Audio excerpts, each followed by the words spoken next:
हनुमान जी की बाल लीला में एक प्रसिद्ध कथा है जब वे बचपन में अपने माता पिता को खोजते हुए सूर्य को फल समझकर उसे खाने के लिए उड़ गए थे। एक दिन जब हनुमान जी छोटे थे, उन्हें भूख लगी।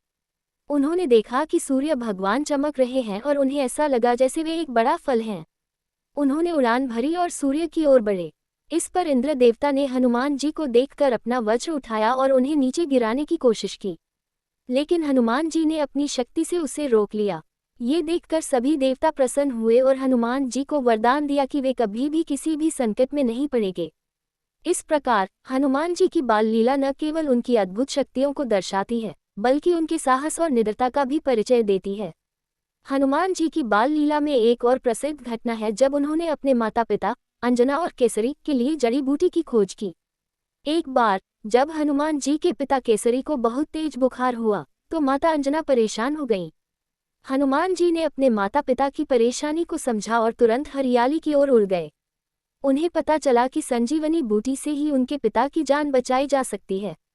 उन्होंने जड़ी बूटी की पहचान की, लेकिन ये हिमालय की चोटी पर थी।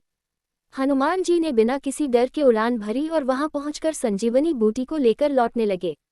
लेकिन रास्ते में उन्होंने देखा कि पहाड़ की ऊंचाई से उन्हें कोई जड़ी बूटी नहीं मिल रही थी। फिर उन्होंने सोचा कि उन्होंने ऐसा किया तो सब ठीक होगा, इसलिए हनुमान जी ने पूरी पहाड़ी को उठाकर अपने माता पिता के पास ले आए।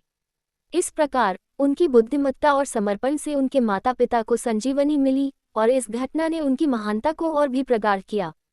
हनुमान जी की ये बाल लीलाएं हमें सिखाती हैं कि साहस, समर्पण और प्रेम से बड़ी मुश्किल को भी पार किया जा सकता है।